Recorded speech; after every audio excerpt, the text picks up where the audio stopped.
you are suing Gordon, kind of as an extension of the fraternity that you are trying to become a member of, for $1,950. Is that correct? That's All right, correct. tell me what happened.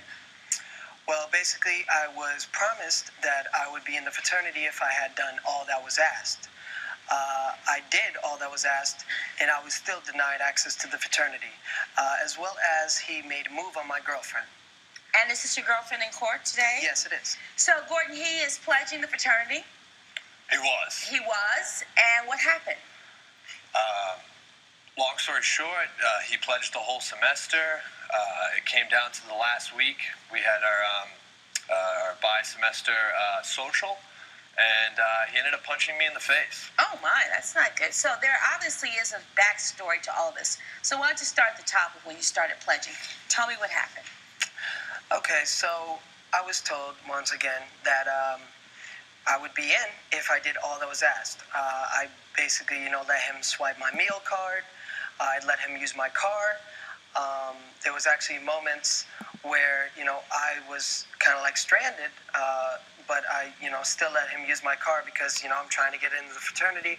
And I get it, fraternity life, but I had still felt that I was taken advantage of, and he had actually done a few things which made me kind of like question his loyalty. Let's be specific. Let's start with give me one example of a few things that made you question this whole process. Tell me about it. Well, he always came at me for something, like I always had put my time into him, never myself. So I actually had ended up going kind of downhill with other things that was happening in my life because I was focusing all my time on... Wait a minute now. Yeah. Are we talking about your grades suffering this semester? I was a straight A student until this guy came along because I put all my time and all my effort into anything I ever did for this dude.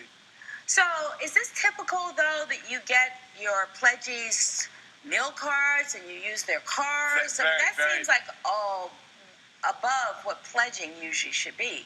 Excuse me, it's very typical of pledge life, of Greek life. Yes, it's showing that you can sacrifice for your brother, that you can build a camaraderie over a meal. It's very, very typical. It's very typical. Yes. Wow, my goodness.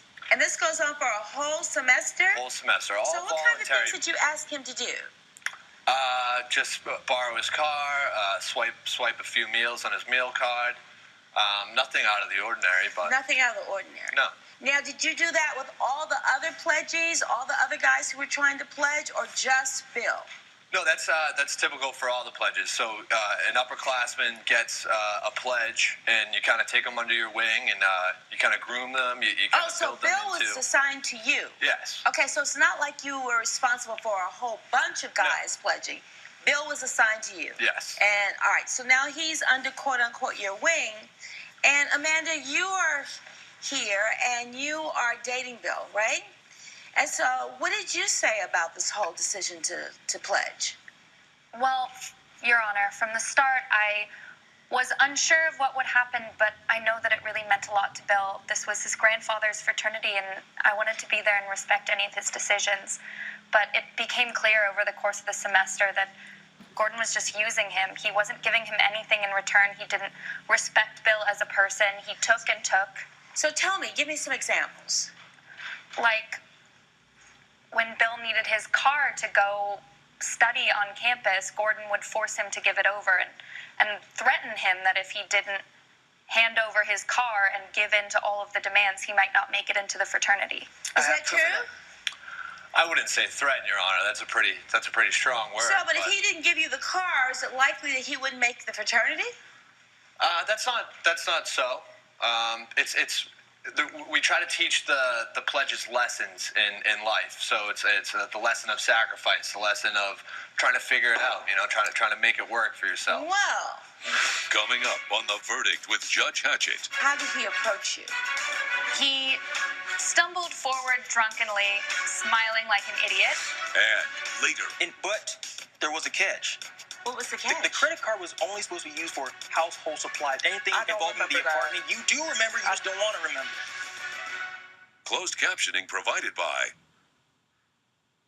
If you'll be in the Los Angeles area and want to bring your case to court, call 1-888-552-6878. Glow to the max. Makeup? Now optional. New Aveeno Max Glow Infusion Drops. With kiwi to lock moisture and soy to even skin tone. Unleash dewy glowing skin from within. New Aveeno Max Glow. Excedrin sees your relentless pounding headache, even if no one else can. It's why we focus only on headaches. Nothing works faster. We see your pain and what's possible without it. Excedrin Extra Strength.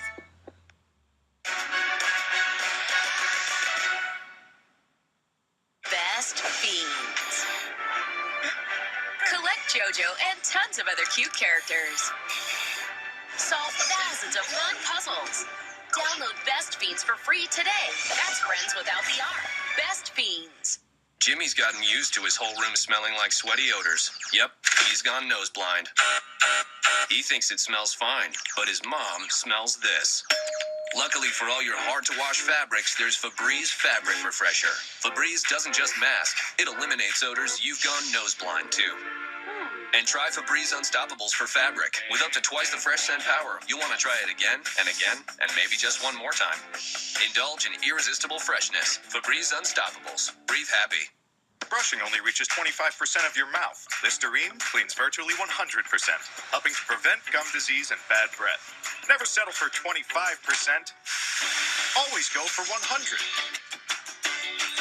Bring out the bold. Introducing new TheraFlu Power Pods, the cold and flu fighting machine you put in your machine. Press the button and it gets to work. Activating the powerful pain reliever, fever reducer, nasal decongestant, and cough suppressant in a warm, soothing liquid. New TheraFlu Power Pods, the cold and flu fighting machine you put in your machine. Press, sip, relief.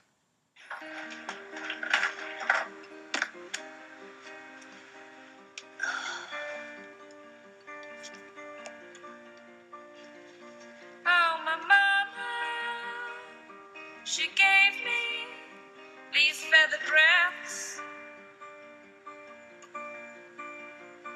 Oh, Check in from afar with remote access and have professional monitoring backing you up with Xfinity Home. Demo in an Xfinity store, call, or go online today.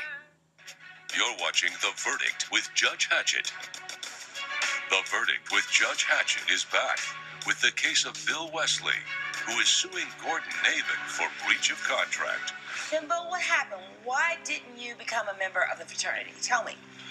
Well, actually, Your Honor, there was an instance where he had hit up my girlfriend at 2 a.m. in the morning asking to hang out. So did you do that? Did you contact his girlfriend? Did you contact Amanda at 2 o'clock in the morning? I did, Your Honor. Why? In retrospect, maybe it wasn't the best timing, but with Amanda not being in Greek life, it's kind of goes hand in hand with Bill getting in, and we have to make sure that she kind of jives with how we operate, and if she gets along with the people in the group as well. So you just happened to have this need to call her at 2 o'clock in the morning? Because you wanted to see if she could fit in the Greek life. It's college life. We're up until 7 in the morning. Do you know how it was the ridiculous weekend. that sounds? How much money did you spend on this whole pledge process? Is $1,950. Well, $1,500 for the actual, initiation, basically, to get in. So I pledged $1,500 into it. $1,500. Can I remind you, Your Honor, that this is all voluntary.